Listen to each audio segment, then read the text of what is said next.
Hi Sagittarius, this is Jav. Welcome pa sa ating channel. By the way, Sagittarius, this is our second channel, Love Jav. Kung hindi kayo naka-resonate, what I meant is kung hindi pa kayo subscribe na po kayo at click bell notification para updated po kayo sa reading natin. So this reading is about February 14, 15, and 16. This is channel reading. Kung naka-resonate kayo, comment down. Kunin nyo lang po kung ano yung naka-resonate sa iyo. Kung hindi kayo naka-resonate, ibigay niyo po sa iba.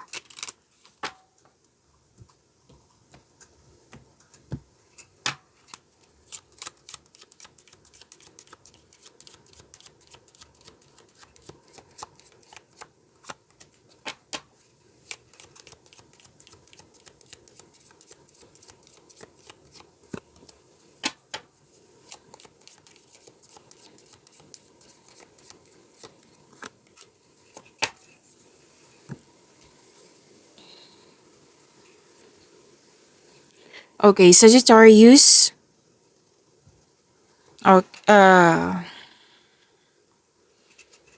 May ano dito.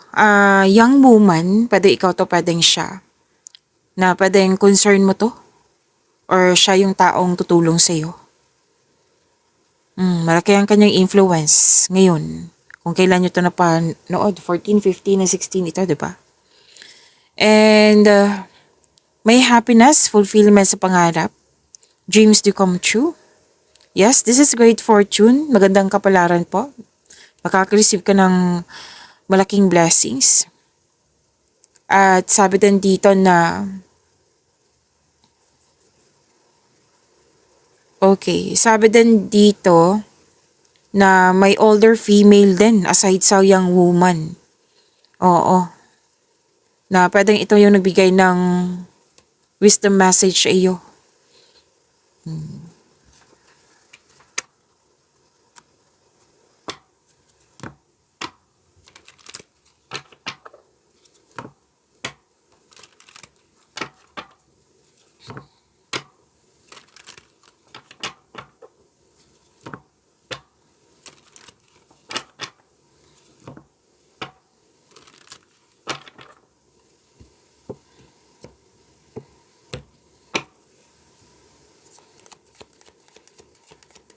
Mga parating pa para kay Sagittarius ngayong February 14, 15, and 16, 2026.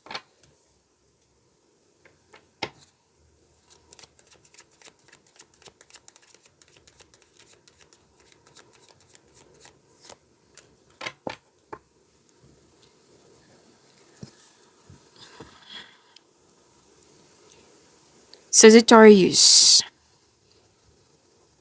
Sabi po dito na magaling kayo sa mga ginagawa nyo, magaling kayo na leader. Yung matatapos mo yung gawain na maganda, mahusay. Marami kayong ginagawa dito, mas lumawak yung ambisyon nyo sa buhay. And very supportive kayo sa kapwa nyo, lalo na sa pamilya nyo. And binibigyan mo ng time and effort yung passion mo. And please know that you are divinely guided. Nakikita ko dito yung very confident ka, sense of worthiness are elevated.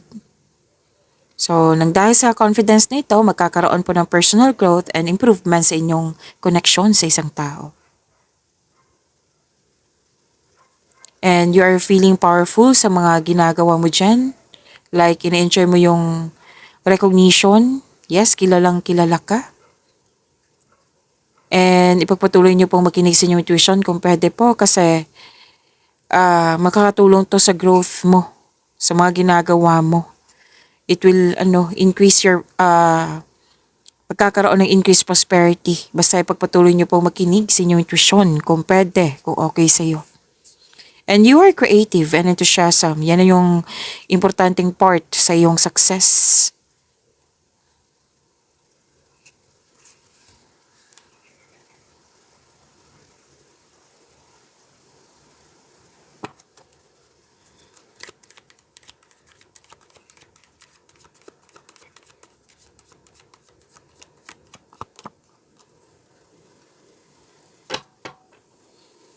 Nagkaroon ng anxiety or pag-alala, pwede din overthinking po, over-analyzing.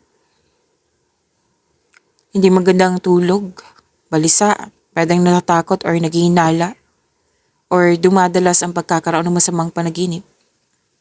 Ang sabi ng card dito, stress po kayo, pagod po kayo, so kailangan lang tamang pahinga. Mag-relax, maging kalma. Kailangan mo itong labanan sa pamagitan ng pag-unawa, pagtanggap sa isang sitwasyon. Baka gusto nyo may kausap po. Siyempre, kausapin mo yung mga taong magbibigay ng wisdom message sa iyo. Yung may experience na. Kung may trust issue ka sa ibang tao, then journal, diary. Isulat mo yung mga nasa isip upang sa gayoy maalis ang mga ito sa iyong isipan at mapunta ito sa pahina. So make change. Huwag kayong mag-alala. Itong pangyayaring ito ay pansamantalan lamang at lilipas din po ito. Maaaring may conflict. So communication is the key.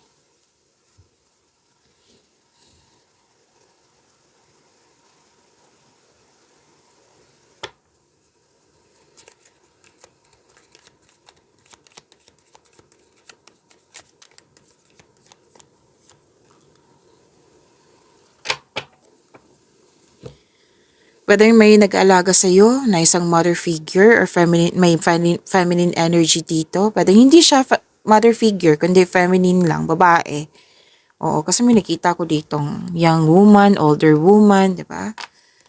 Nandito din po siya. Pwedeng inalagaan ka niya or pwedeng ikaw to, nag-aalaga ng mga bata, ng pamilya, or nag-aalaga ng baby kasi may nakita ko dito ng anak. Kakapanganak. Yan.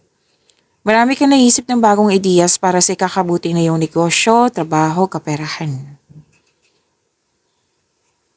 Ang ilan sa inyo nag-spend time sa bahay, pwedeng rest dito. Ang ilan sa inyo nag-enjoy sa home decoration.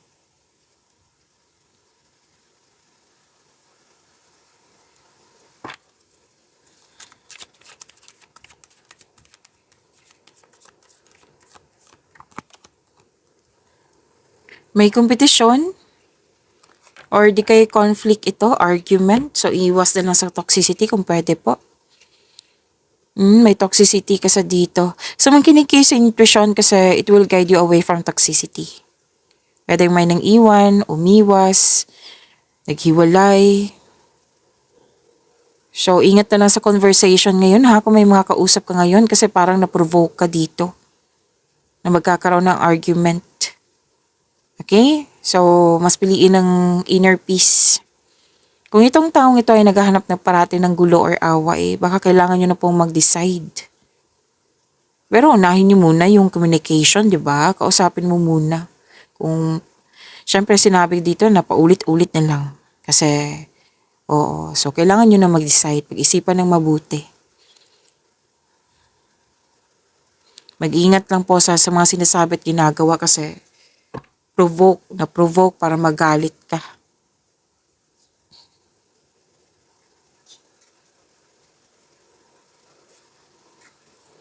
So, pagyamanin niyo po yung blessings sa binigay sa inyo. Huwag niyo kalimutan na mag-subscribe sa channel natin at i-click yung bell notification. See you po next reading.